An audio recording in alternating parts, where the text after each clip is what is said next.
Olá, meu amigo, minha amiga. Muitas coisas importantes acontecendo no Brasil, as pessoas se interessando cada vez mais em participar de alguma maneira, em debater e entender o que está acontecendo na nossa realidade. Se você está chegando agora, se inscreva no Portal do José, porque o nosso propósito aqui é jogar luz sobre temas que os grandes meios de comunicação não jogam, eles só negam, eles escondem da gente, porque, como vocês sabem, o propósito dos grandes meios de comunicação é manter o povo na ignorância e sem reflexão crítica.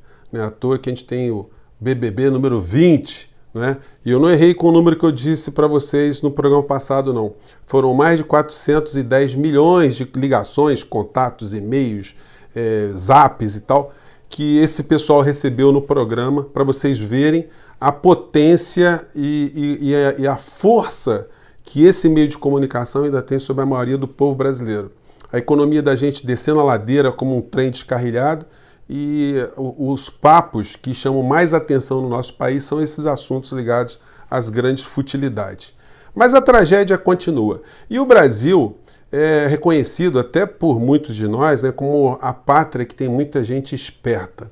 Mas eu ouso dizer que a maior parte do nosso país é composta por pessoas ingênuas, pessoas crédulas, justamente as pessoas que caem com frequência no golpe do vigário, nas mãos dos estelionatários.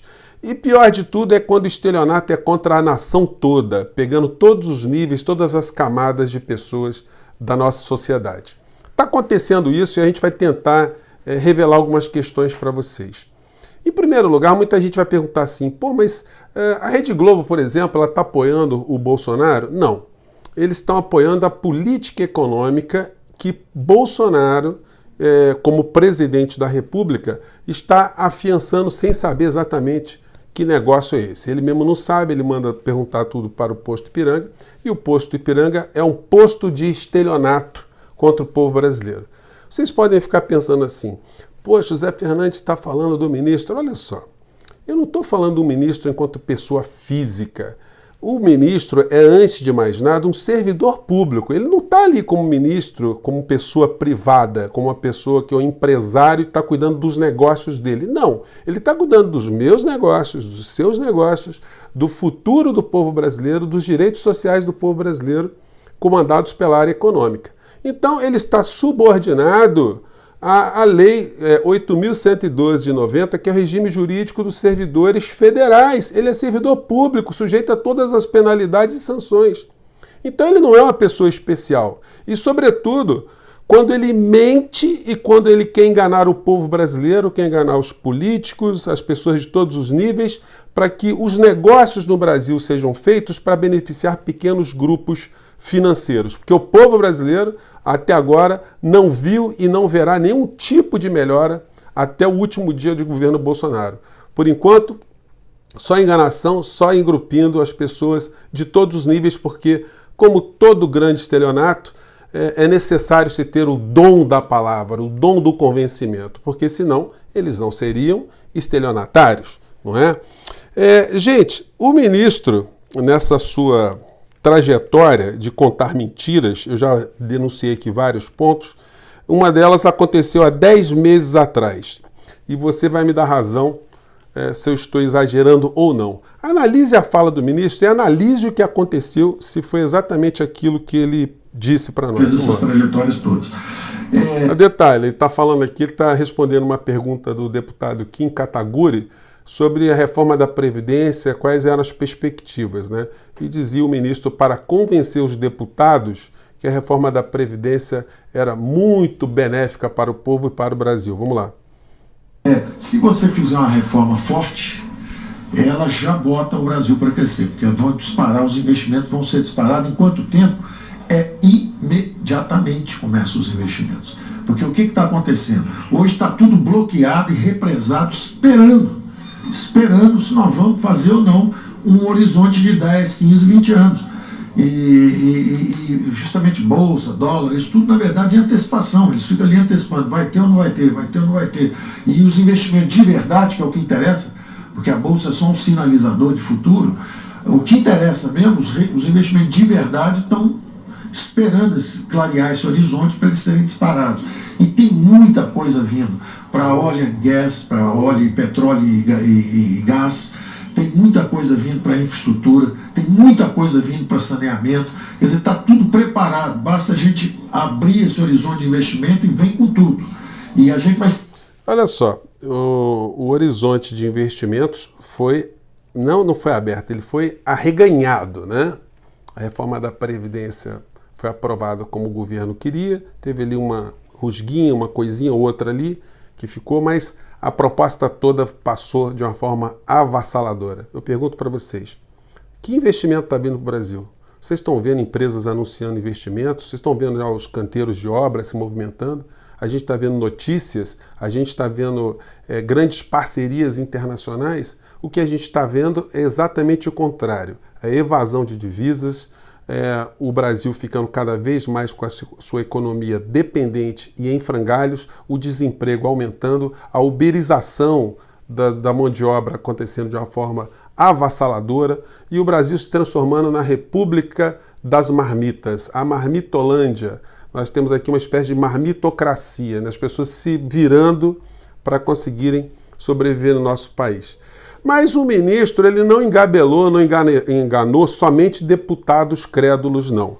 Ele enganou também muitas pessoas que emprestaram a sua imagem, como esse nobre rapaz aqui, uma pessoa sorridente. A gente vê que a pureza da alma dele, até que ponto chegou, não emprestar sua imagem, organizar uma manifestação e convencer tantas pessoas que as coisas iriam melhorar, porque ele também acreditou no ministro Guedes. Vamos ver aqui. Nós estamos aqui ao vivo na Avenida Paulista e nós gostaríamos de mandar um recado dizendo que nunca antes na história desse país nós tivemos tanto respeito por um ministro da Economia e com certeza o Brasil está ao seu lado. E eu queria aqui perguntar para os brasileiros se vocês vão a favor.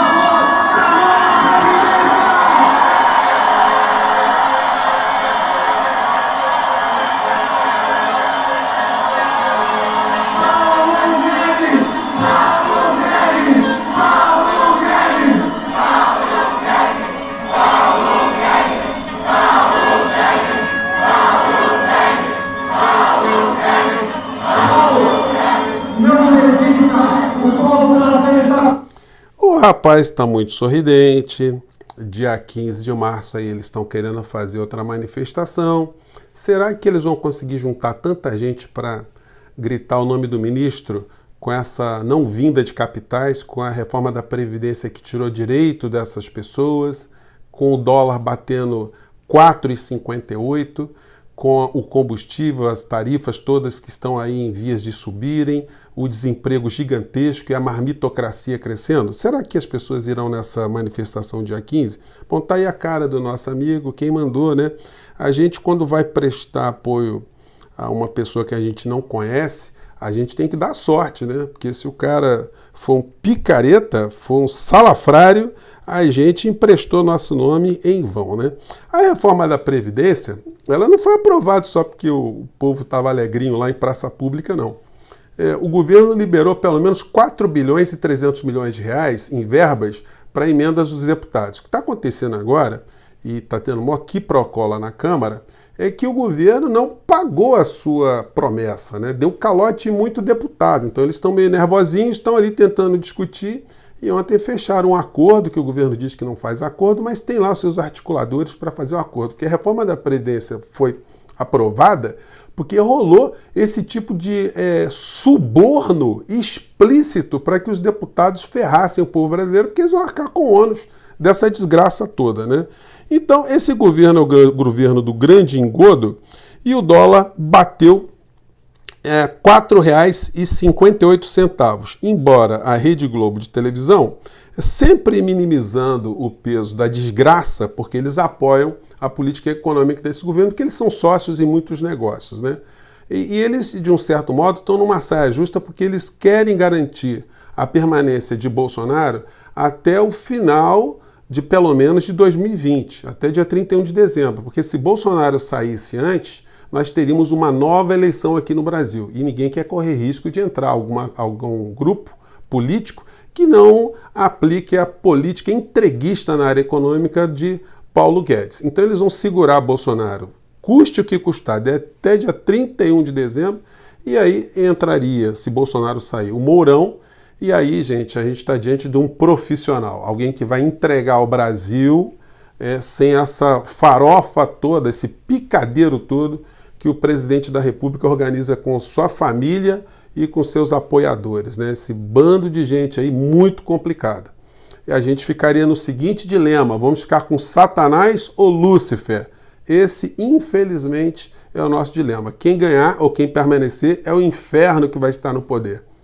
Então a gente vai ter que, aqui democraticamente, cada vez mais nos organizarmos, cada vez mais debater os assuntos, cada vez mais participar da vida política do Brasil para conter danos, para ver se em 2022 entra alguma figura democrática, alguém do campo civilizado, para desfazer toda essa entrega que está sendo feita com o nosso país e apontar o nosso país, que tem tudo para ser uma nação muito importante, né? Mas a Rede Globo minimiza os episódios. No Jornal Nacional, o dólar está mais barato que no mercado. É até uma coisa boa. Você que está querendo comprar dólar, você podia ligar lá para Renata Vasconcelos e William Bonner para saber onde é que está esse dólar, que está um pouquinho mais barato na Rede Globo do que no mercado. Eles disseram o seguinte, de uma forma muito rápida, né? A maior tragédia cambial do Brasil em todos os tempos, gastou-se ali 10 segundos para falar. Vamos lá. No mercado financeiro, o principal índice da Bolsa de Valores de São Paulo subiu 1,6%. A cotação do dólar comercial subiu pelo 11º pregão seguido e fechou com um novo recorde, R$ 4,57. Depois disso... E aí acabou a matéria. Quer dizer, eles estão falando da maior catástrofe cambial do Brasil em todos os tempos e gastou ali no máximo 10 segundos, né? Vocês imaginem se fosse um governo com o qual a Rede Globo não tivesse negócios, que ela tivesse querendo fazer algum tipo de oposição à desgraça, à catástrofe que eles iriam fazer no Brasil. Ia ter Globo Repórter, Jornal Nacional, Jornal Hoje, entrevistar todo tipo de economista, gente passando fome porque teve um problema porque o dólar não baixou, prefeituras quebrando, aposentados sem dinheiro. Ia ser uma tragédia. No entanto, como é um governo que eles estão sócios na área econômica, eles vão apoiar até o último dia, né? E a nós aqui compete jogar as questões, fazer nossas críticas, fazer a contenção que for possível, mobilizar os deputados, fazer todo tipo de conversa, né? E ficar observando como esse Titanic está sendo conduzido. Nessa cena que eu mostrei para vocês, a galera gritando Paulo Guedes, me lembrou um pouco o Titanic, né? É como se todos nós estivéssemos num navio que fosse bater no iceberg e o comandante Guedes chegasse ali, olha, nós vamos bater no iceberg, vamos morrer todos ali porque a água está muito gelada, mas fiquem tranquilos porque o horizonte é muito bom. Aí todo mundo ia começar a gritar, Paulo Guedes, Paulo Guedes.